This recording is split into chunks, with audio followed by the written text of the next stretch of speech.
المفاجأة مع أولى الخطوات داخل المصنع لطلبة أحد المعاهد العليا بالدار البيضاء. منتوج يتعرفون عليه لأول مرة، أسلاك قد تبدو عادية لكن التعامل معها لا يتحمل أدنى خطأ. الطلبة في زيارة دراسية. C'est la première fois que j'ai pris connaissance qu'il y avait un secteur aussi performant au Maroc. شركة ديال بوينغ أو شركة كبرى في مجال ديال الايرونوتيك، فأنا تجي وتعطينا البريفيليج باش نستناو بحال هاد الأسلاك هادو في المغرب، فهنا كيبان لنا بأن المغرب إن شاء الله غادي في تقدم. تصل المواد الأولية من أوروبا والولايات المتحدة الأمريكية إلى هذا المصنع، وهي عبارة عن أسلاك وقطع صناعية من مختلف الأحجام. كتجي المواد الأولية دونك اللي مكونة من أسلكة بحال هكذا. هذه خاصة بالطائرة 737 بوينغ، دونك الأجنحة أيه بالضبط. دونك كتركب في الأجنحة ديال بوينغ، دونك كنصوبوا هذا الكابل في واحد 20 يوم وما كنصيفطوه للولايات المتحدة الأمريكية باش كيتركب في الطائرة 737. يشغل هذا المصنع أكثر من 500 شاب وشابة، العديد منهم من خريجي معاهد التكنولوجيا التطبيقية، لكن طبيعة العمل تتطلب كفاءات مهنية جديدة لا يوفرها حاليا نظام التكوين في المغرب. سعيد شاب في العشرينيات من عمره، اكتسب داخل هذا المصنع المهارة اللازمة لتجميع الأسلاك الكهربائية الخاصة بالطائرات. التكوين ديالي كانت عندي خبرة في المجال ديال الكابلاج، تكنيسيان الكتريسيان اكزاكتومون، مي من بعد جيت سوسيتي ماتيس دوز فورماسيون ديال شهر. مهارة التقني المغربي هي من أهم العوامل التي ساعدت على بروز صناعة الطيران في المملكة. مهارة، كفاءة وانضباط بشهادة المستثمرين الأجانب. فها هي مثلا زينب، بدأت مسيرتها المهنية مع أولى الشركات المصنعة في مجال الطيران، كان ذلك سنة 2002. جيت في 2002 دونك درنا اون فورماسيون ديال ان موا. التكوين درناه هنايا، دونك درنا تكوين لمده شهر هنايا، ومن بعد بدينا الخدمه، دونك بديت في بوينغ. بعد ذلك انتقلت زينب إلى قسم التصنيع ثم مراقبة الجودة، لتصبح في ظرف وجيز مسؤولة عن مراقبة الجودة في برنامج بوينغ، ثم مسؤولة على وحدة الإنتاج دائما في بوينغ، وحاليا مسؤولة على وحدة صناعة طائرات فالكون. وإلا قلنا بدينا ب 15 واحد ودابا حنا في 500 واحد، دونك راه كاين تقدم كبير. وفي نفس الوقت يعني ولا كنشوفوا الشركات ديال الطيران وعبدينا كانت ماتيس هي الاولى، من بعد الا مشينا دونك كنلقاو بزاف الشركات اللي كيديروا الطيران، دونك انا تنقول ان كاين تقدم كبير في هذا المجال هذا. فعلا آفاق واعدة، لكن كيف كانت البداية وكيف استطاع المغرب ولوج عالم صناعة الطيران؟ نحن في سنة 1998 انطلقت أنشطة منطقة صناعية عادية بالقرب من مطار محمد الخامس بالدار البيضاء، صناعات مختلفة من المفروشات إلى الأدوية في فضاء يمتد على مساحة 120 هكتارا.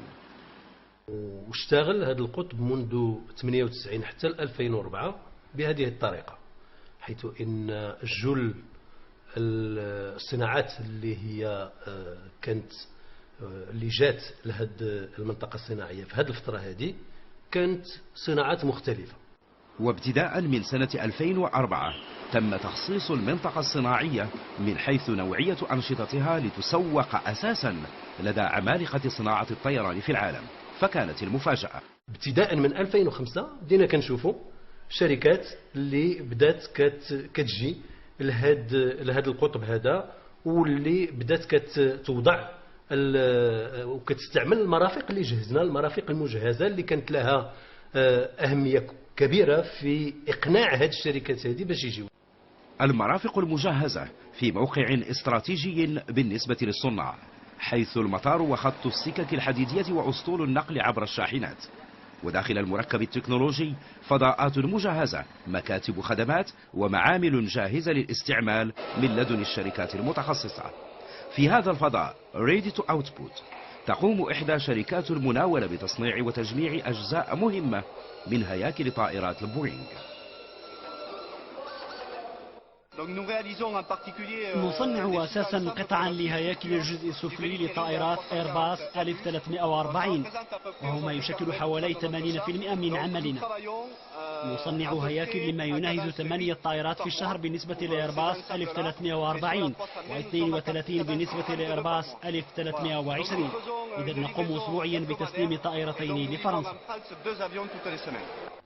أجزاء أساسية يتم إذن تجميعها بمواصفات خاصة من طرف تقنيين شباب، حيث يتم هنا وكل أسبوع إنتاج هياكل لطائرتين من نوع بوينغ. الفضاءات الجاهزة للاستعمال مكنت بالتالي من جذب العديد من الشركات العالمية في بضع سنوات. كان مشروعنا يتطلب أن نبدأ الإنتاج في أسرع وقت ممكن، وبفضل الفضاءات المجهزة من طرف المكتب الوطني للمطارات حصلنا على حوالي 1000 متر مربع، حيث تمكنا في بضعة أشهر من الإنتاج ونقل التكنولوجيا.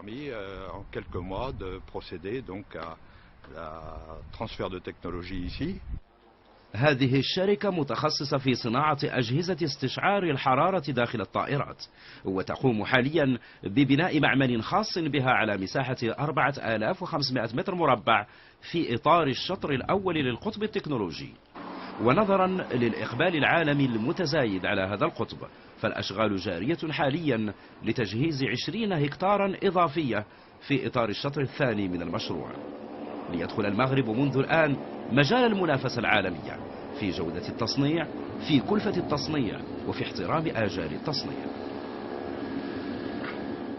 تعزز قطاع صناعة الطيران في المغرب بحوالي 50 شركة ومقاولة في السنوات القليلة الماضية، ويشغل حاليا بضعة آلاف من الشباب، ويرتقب أن يضاعف رقم معاملاته في أفق 2012 على الأقل 3 مرات.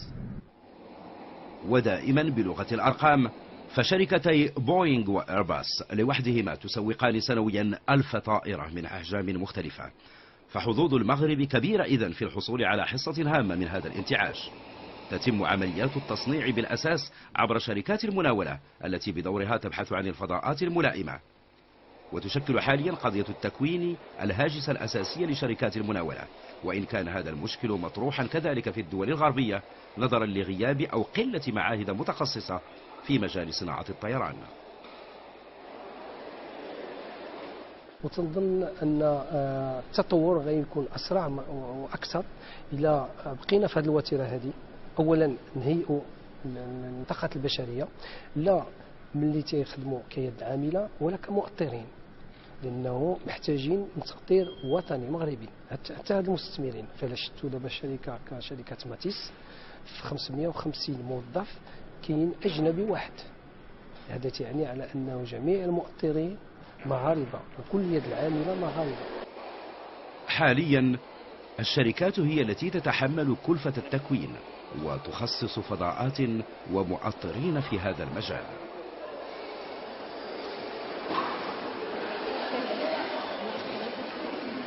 على جنبات مدرج مطار محمد الخامس بالدار البيضاء مصنع لأقدم شركة في مجال صناعة الطيران في المغرب. نحن سباقون لهذا النشاط الصناعي في المغرب، وقد عملنا على تكوين أطر عليا تستطيع اليوم الإشراف على كل أنشطتنا في صناعة الطيران.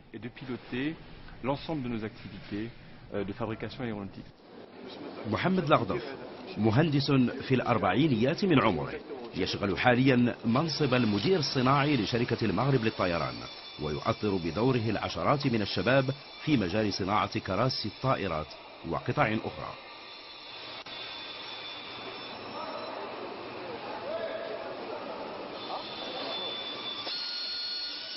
هنا صناعة الأبواب الصغيرة لطائرات إيرباص 1320.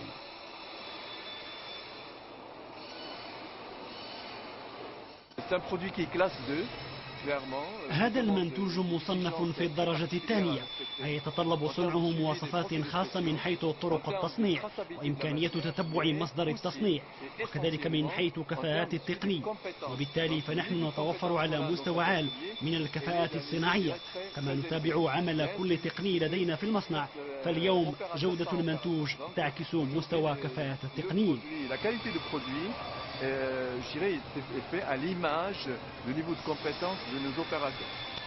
من تجميع الأسلاك الكهربائية إلى تصنيع القطع المختلفة والأبواب والكراسي وأجزاء الهياكل وغيرها، أنشطة صناعية يعد العامل البشري الركيزة الأساسية لتطورها في المغرب.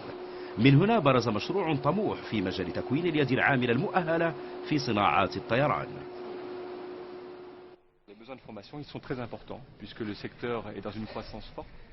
يوجد طلب كبير جدا على التكوين لأن القطاع في نمو كبير يصل إلى ما بين 15 و20% في السنوات المقبلة، وهو ما يتطلب منا توفير تقنيين متخصصين ومشرفين قادرين على تسيير هذا النوع من الصناعة. يمكن القول أن الأمور تتطور في الاتجاه الصحيح، حيث مشروع معهد لمهن صناعات الطيران دخل الآن مرحلة التنفيذ بالتعاون مع مكتب التكوين المهني وإنعاش الشغل ووزارة الصناعة. نتمنى أن يبدأ المعهد أنشطته خلال هذه السنة على أن يفتتح أبوابه أمام الطلبة سنة 2009 أو 2010. المعهد المتخصص سيعطي دفعة جديدة لهذا القطاع، فكل شركات المناولة المتواجدة في القطب الصناعي تشتغل حاليا بطاقات بشرية شابة مغربية مكونة من العامل إلى المشرف إلى المؤطر.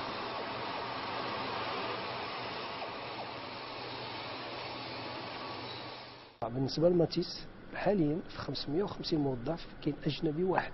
هذا يعني أن المغاربة اون بري اون هاد لا تكنولوجي وهذا الميدان هذا وتنعملوا فيه، ولكن احنا ماشي وحدنا، يعني دول كثيرة تتحاول تجلب هاد المستثمرين، فضروري على أنه نبقاو تنهيئوا نفسنا وكذلك تنهيئوا المؤطرين، وتنظن أن المغرب عنده مستقبل كبير إن شاء الله في هذا الميدان هذا.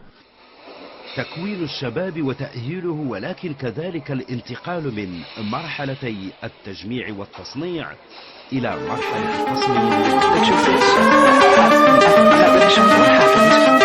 If you came to prove, there's no reason to prove.